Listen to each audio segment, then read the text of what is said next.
Hello everyone, welcome to my lecture series of electromagnetic fields. We will discuss different theories, phenomena and numerical solution of different cases in this series. I hope this series will give a fruitful outcome to physics scholars or engineering students. So in the previous video we have seen the concept of electric field intensity and various types of charge distribution. Press the I button to review that content. Today in this part we are going to learn the field intensity due to point charge, the line charge, surface charge and volume charge. And at the last, the most important topic of electromagnetics, that is electric field intensity due to infinite line charge.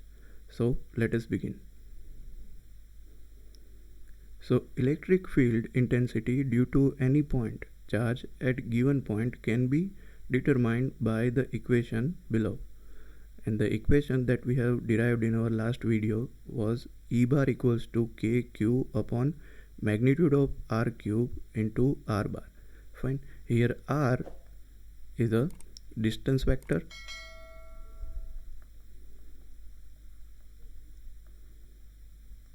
And this distance vector is from charge due to which the electric field is generated to the point. Fine. And modulus of R bar is simply the distance.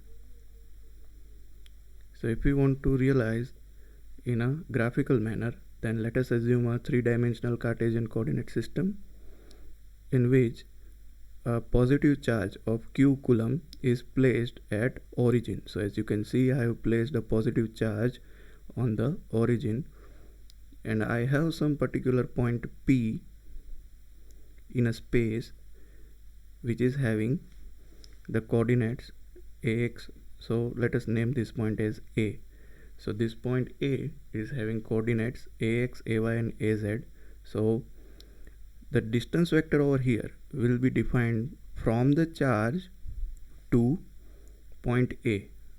So here this yellow vector is the distance vector r, which is nothing but ax bar plus ay bar plus az bar. Fine. And the modulus of r, that is the distance between q and point A, will be nothing but under root the square of x coordinate plus square of y coordinate of distance vector plus square of z coordinate of the distance vector. So by simply calculating the value of distance and determining the distance vector over here, we can find the intensity due to this charge q at point A. So this is the very important and fundamental formula to determine electric field intensity due to point charge. Fine. Similarly,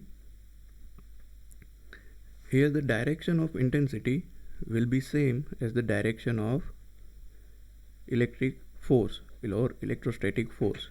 Fine.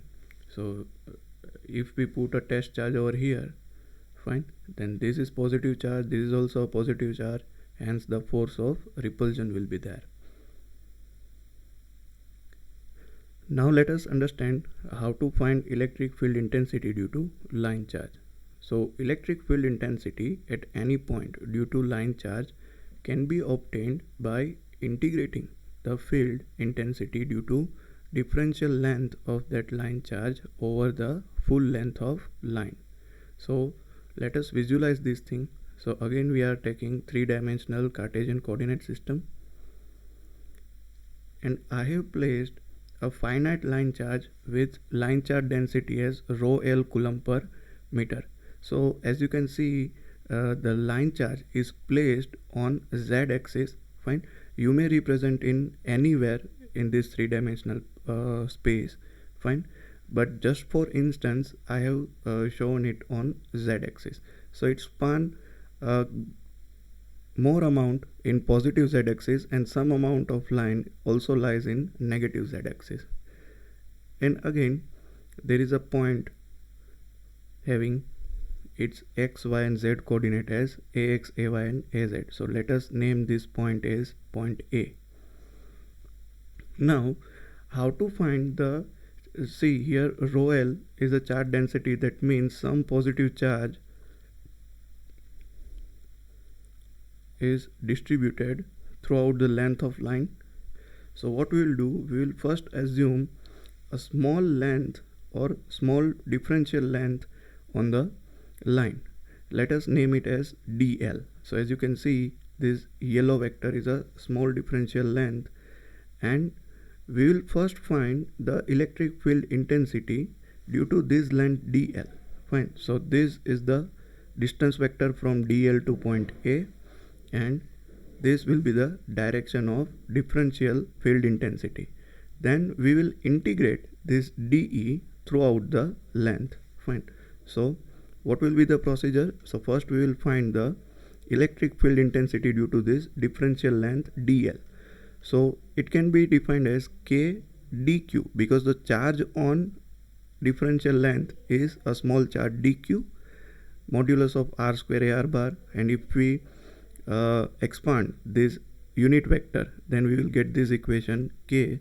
Now this line charge density is rho L, so that means it has rho L coulomb charge per meter length of the line charge. Fine. So for such small length dl, we will have the charge dq on it. Say it will have some charge dq, then that dq will be rho L multiplied by the length of this differential element. So rho L into dl will be the charge dq, and expanding the ar bar, we are having r bar upon modulus of r bar cube. Fine. Here ar bar is nothing but the distance vector divided by magnitude of distance vector. Fine. So if this magnitude multiplied with this square, then it will turn to be cube. Fine. Now the intensity due to whole line can be determined by taking line integral of dE. So if we take a line integral of dE, then we can have line integration k rho L dl upon modulus of r bar cube into r bar. Here the determination of r bar is a key component. So what can we do? First, let us remove these unwanted parts in our figure. So r bar here, or say distance vector, is nothing but position vector of A minus position vector of dl. So what is the position vector of A will be? So it will looks like this. So this black vector is the position vector of A, or we can write RA is equals to AX bar plus AY bar plus AZ bar, because we know the projection of A on each axis. Then position vector of dl. Now we know that the differential length is on z axis. Let us define that this distance is some small z. Fine. Then rdl can be written as z az bar. Fine. And finally r bar equals to ra bar minus rdl bar. So distance vector between the differential length and point A will become ax into ax bar plus ay into ay bar plus, now both the vectors are having a z component. So here we will write az minus small z, which is the height of dl from origin, az bar.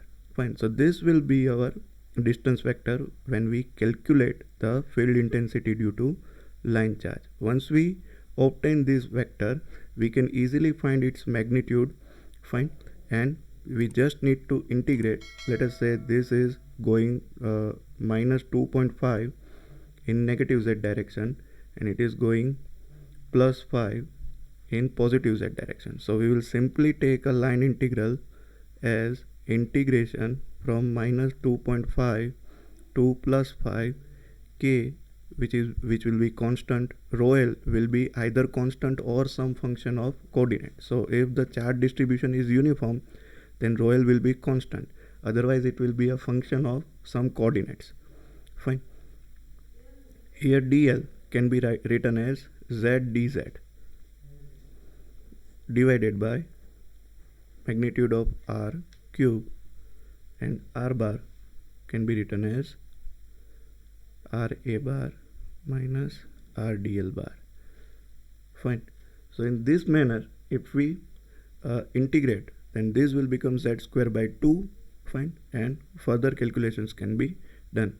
We will see how exactly the calculations can be done when we will take the examples. Fine. But for this instance, the only thing that is important to understand is that the field intensity at any point due to any line charge distribution can be determined by taking the line integration of the field intensity due to the differential length element. Fine. So this is the very fundamental understanding about determining the field intensity due to line charge. Moving further, the field intensity due to surface charge. So the electric field intensity at any point due to surface charge can be obtained by integrating field intensity due to differential surface element. So here this integration will be of the kind, say, surface integration.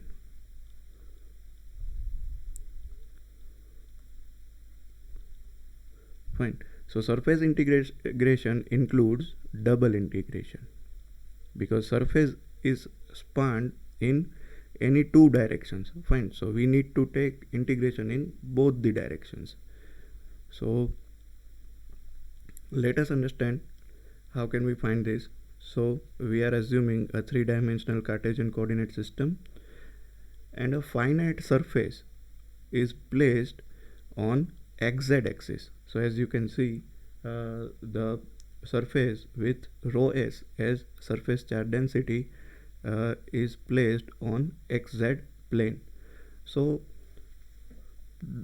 and if there is a point A with x, y, and z coordinates known, then how can we determine the intensity? See, here charges will be distributed like this, positive or negative. Fine. The charge distribution may be any charges.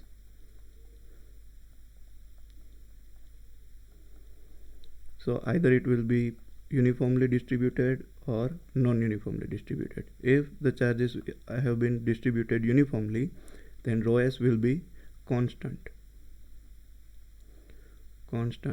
if uniform distribution. Otherwise, the rho s will be some function of coordinates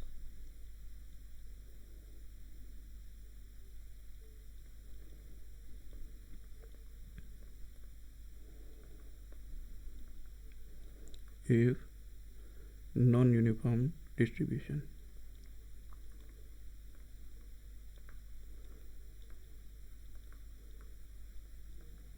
Right. So again, the basic idea is very same. So first we will imagine a differential surface, a small surface with an area ds. Fine. And then we will find the field intensity due to ds on point A. So this will be the distance vector connecting ds and point A. This point is our A point.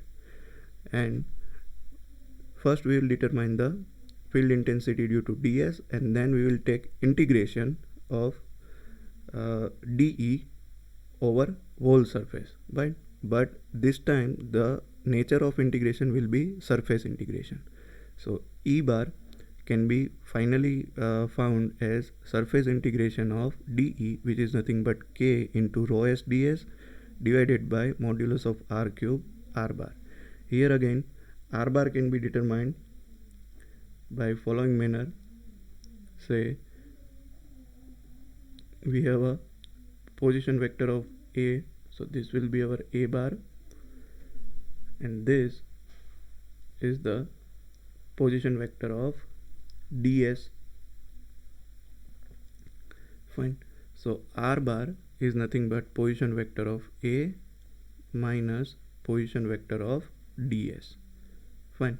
Here, as you can see, ds, R position vector of A can simply be written as the xyz component. So ax into ax bar plus ay into ay bar plus az into, capital Az into az bar. Fine. And rds, so as you can see, this differential surface is on xz plane, so its y component will be 0. Let us say its x component is something, this axis is minus x, so, and this projection, let us say minus small x, and this projection is, let us say, plus z. Fine.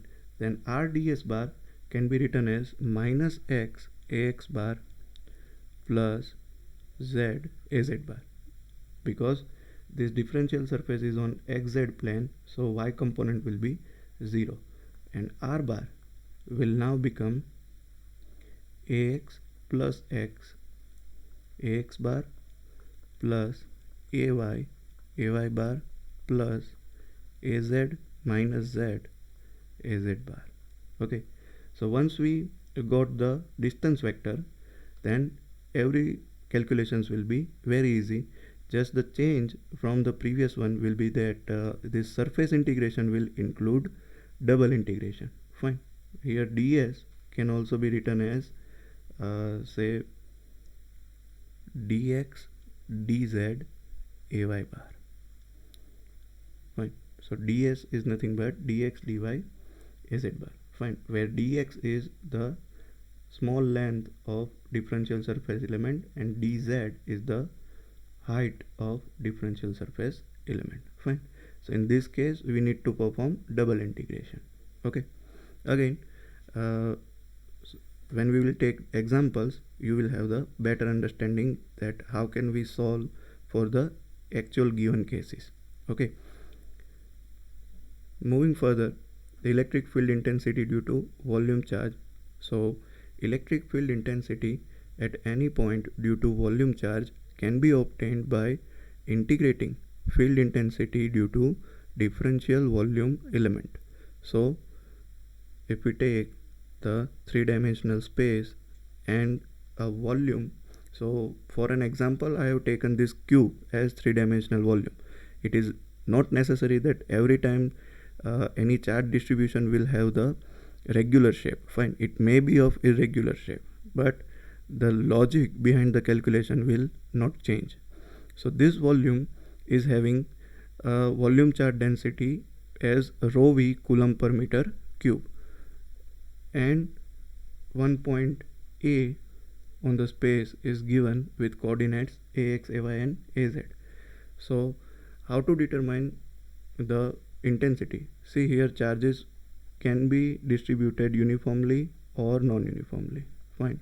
So again, if the charges are distributed uniformly, then its calculation will be quite easy, because rho v will be some constant, fine, which will come out from the integration. But if the charges have distributed non-uniformly, then our calculation will get quite cumbersome, because in that case rho v will be also a function of coordinate, and it may happen that it does not come out from the integration, and we need to perform integration on this function also. Fine. So here charges have been distributed uniformly. Okay. So what we will do, we will assume a small differential volume element dV, and we will find the intensity due to dV on point A. So let us say that intensity is dE bar. So dE bar can be easily calculated from the equation in which dq is replaced by its value, that is rho v into dV, and by taking volume integration of dE, we can find the intensity due to whole cube on point A. Okay, here volume integration will include triple integration in the calculation. Fine. So in this case we need to calculate triple integration because volume has spanned in 3-dimensional. Okay, so triple integration should be performed. So this is just a theoretical concept of field intensity due to different charge distribution. Fine. In upcoming lecture we will discuss each case individually and we will also solve some numericals. So one of the most important topics in electrostatics is electric field intensity due to infinite line charge. So I want you to concentrate on each line and words that are going to be discussed from now. So consider an infinitely long straight line which carries uniform charge with charge density ρL coulomb per meter on it. Assume that the line lies on z-axis from -infinity to +infinity. So as we know that the line charge is infinite, so obviously it will span a single dimension from -infinity to +infinity. Now assume a point P on y-axis at which intensity is to be determined and let the distance of P from origin be r on y-axis. See here, this r has nothing to do with spherical coordinate system or cylindrical coordinate system. Fine, this is just a distance. Okay, so don't get confused with this r. Now assume a small length dl which carries a charge dq along the line and let the distance of dl from the origin be z on z-axis. We know that if dl is a differential length and dq is a charge on that small length, then value of dq will be ρL into dl. Fine, we have just discussed this in previous topic. So let us visualize this thing. So I have taken a 3-dimensional Cartesian coordinate system. Our infinite line charge is placed on z-axis. So I have shown a red line which shows the infinite line and which lies on z-axis. Fine. So from -infinity to +infinity. Fine. The line charge density on this line charge is ρL coulomb per meter. So now the point P on which the intensity is to be calculated lies on y-axis. Fine. See, this arrangement is only for the easiness of calculation or easiness of derivation. Fine. Otherwise this point P can be anywhere in the space. Fine. But whatever the final formula we will get, you will understand that the position of this point is not necessary that it always lies on y-axis. Fine. It doesn't matter where does this point lies, but the formula will be equally applicable to each and every point. Okay. So for just the easiness of calculation, we have assumed a point P on y-axis which is at r distance from origin. See, this point is our origin. Okay, so this is on from r distance from origin. Now assume a small differential length dl at z distance from origin. So this dl is from is on the distance z from origin, and this will be the distance vector from dl to point P, and this will be the direction of differential field intensity. Fine. Now just for the understanding, I am dividing this intensity into two parts, horizontal and vertical. So its horizontal part or the part along with y direction can be named as dEy bar, and the second part will lies downwards, that is dEz bar. Fine. So we have considered a small differential and dl, and we have calculated the intensity due to dl on point P. So dq will be rho l into dl. Here dl is nothing but dz. Fine. So rho l into dz. R bar, that is the distance vector, is nothing but rp bar minus rdl bar. So here rp bar is nothing but 0ax bar plus r ay bar. So as you can see, the point P lies on y-axis, so only y coordinate will be non-zero, x and z coordinate will be 0 of point P. Then rdl bar, this dl bar lies on z-axis, so its x and y coordinate will be 0. As you can see over here, the z coordinate will be equal to the distance of this dl from origin, so plus z az bar. Now putting these two values in the equation of r bar, we will get r bar equals to r ay bar minus z az bar, and modulus of r bar will be under root r square plus z square. See here, r square and z square both are the distances, and the unit vector in the direction of distance is r bar divided by modulus of r bar. So we have all the values to determine the unit vector, and this intensity due to dl bar can be written as k dq modulus of r square into ar bar. So now putting all the values, so dq can be replaced by rho l into dz. This is the value of dq. Or let me write the previous equation once more.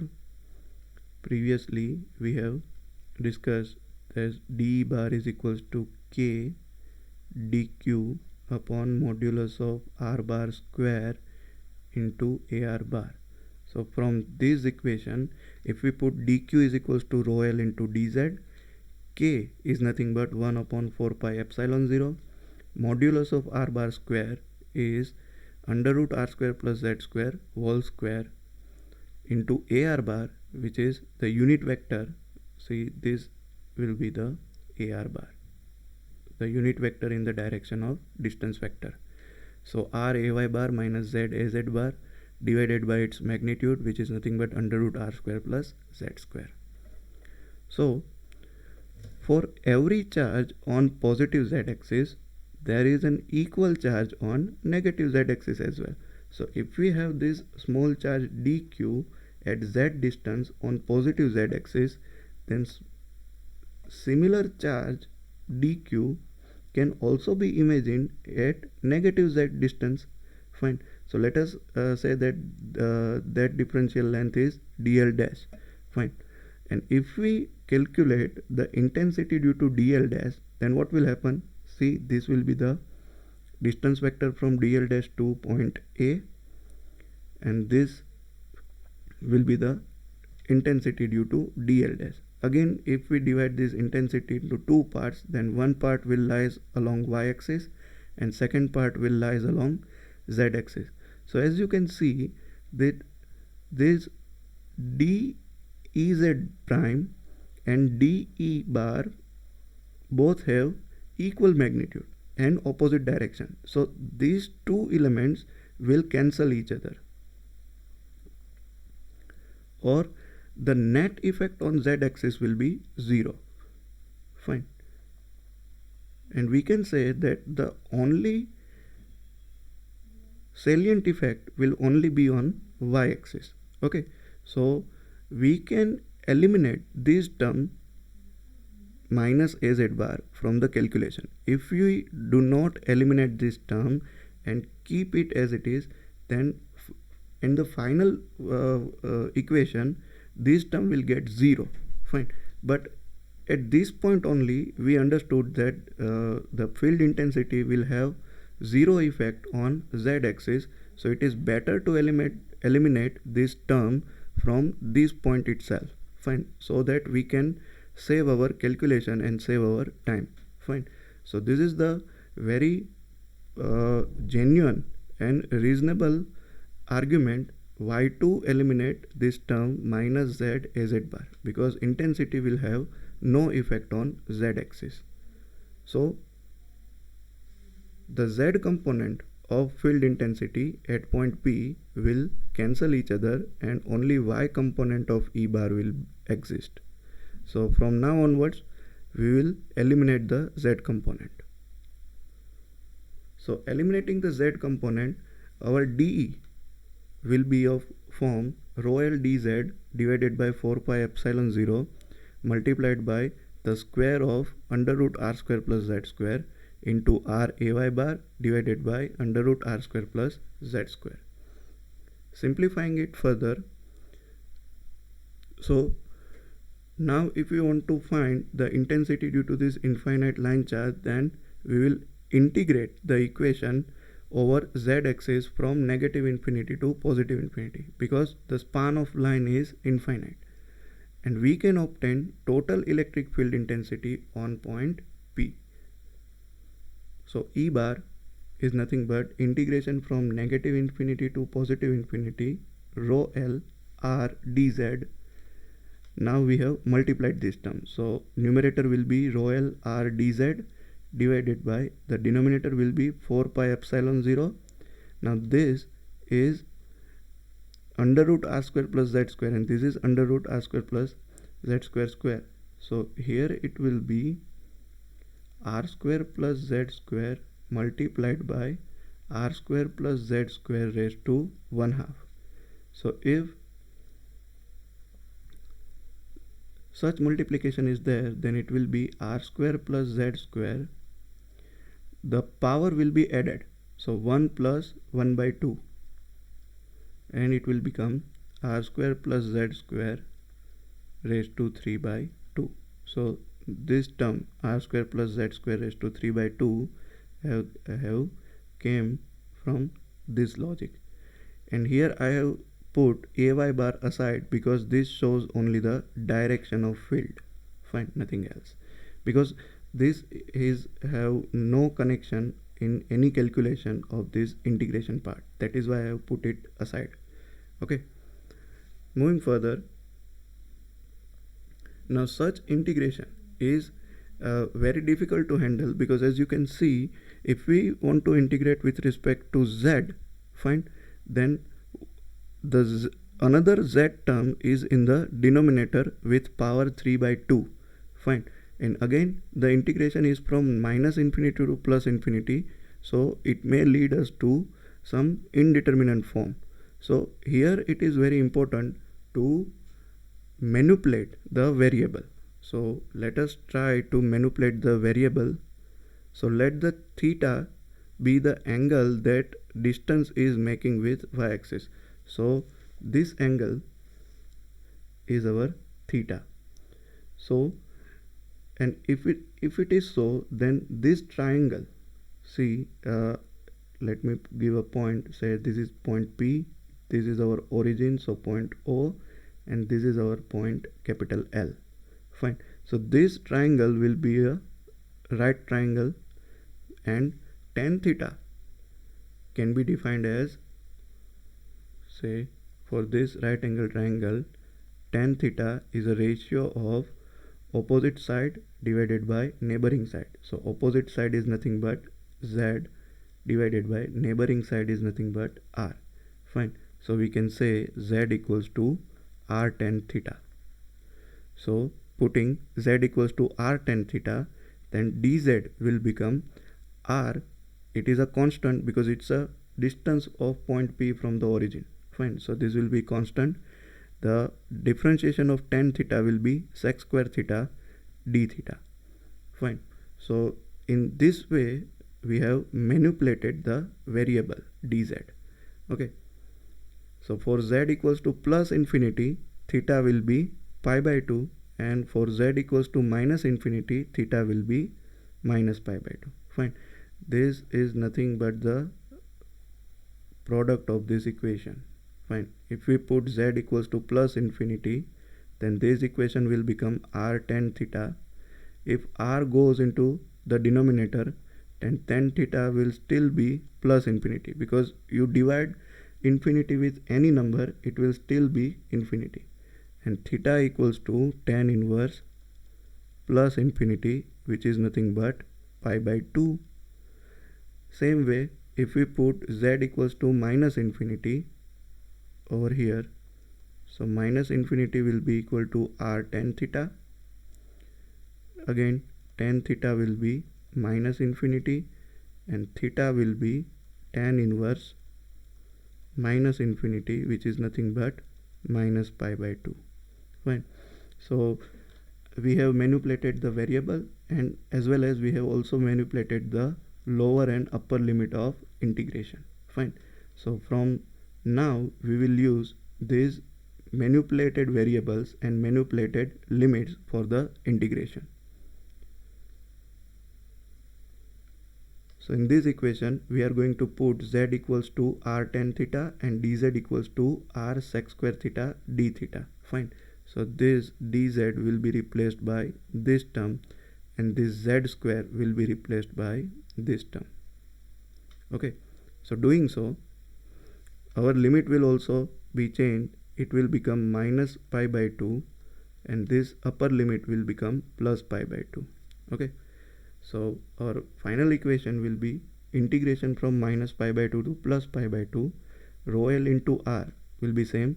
In place of dz we have put r sec square theta d theta, 4 pi epsilon 0 multiplied by r square plus, now this z square will become r square tan square theta. So r square tan square theta whole raised to 3 by 2. Fine. Now we will keep the constants out from the integration. So rho L upon 4 pi epsilon 0 are constants, so it will come out from the integration. In numerator we will have r square sec square theta d theta, and in the denominator we will have r cube 1 plus tan square theta raised to 3 by 2. Ay bar is the direction of field. So simplifying it further, this r square will be cancelled out and this 1 upon r is also constant, so it will come out from the integration. So E bar equals to rho L 4 pi epsilon 0 integration from minus pi by 2 to plus pi by 2 1 upon r sec square theta. See, here we have used a trigonometric relation, that is 1 plus tan square theta equals to sec square theta. Fine. And doing so we will have sec square theta raised to 3 by 2. So this square and this 1 by 2 will be cancelled out, so we will get sec cube theta. Now in numerator we are having sec square theta, in denominator we are having sec cube theta. So this and this will get cancelled out, so finally we will only have 1 upon r sec theta d theta ay bar. Fine.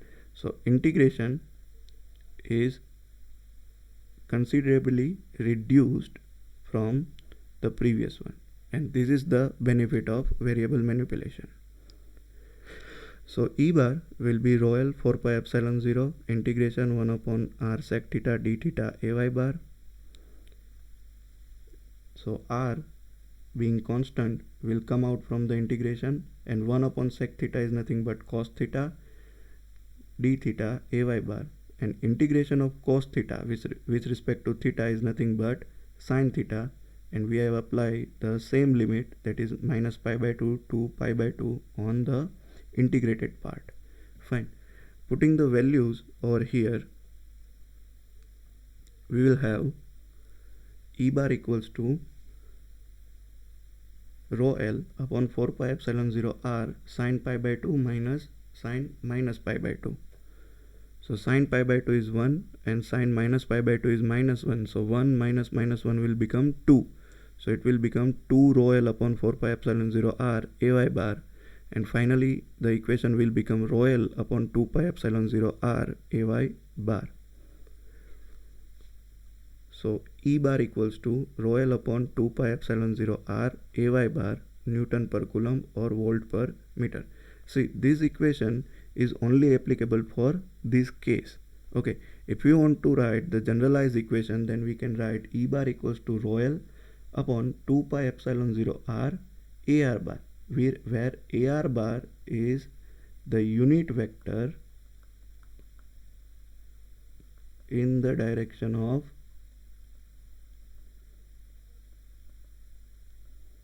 distance vector.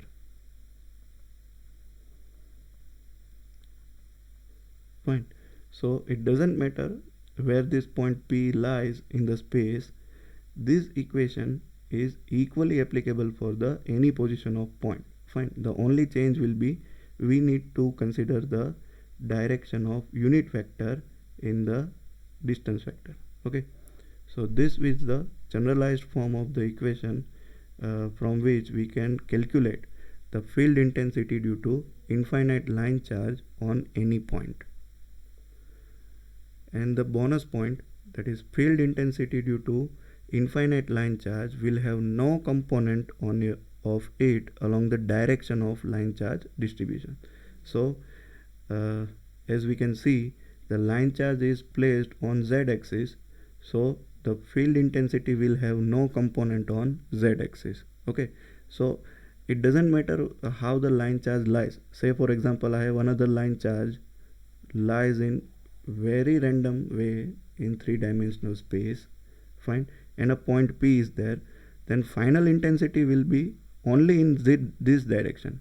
The intensity will have no component on the direction parallel to line charge. Okay, so this is very important point to be understood, and keep in mind that the intensity will have no component in the direction of line charge distribution.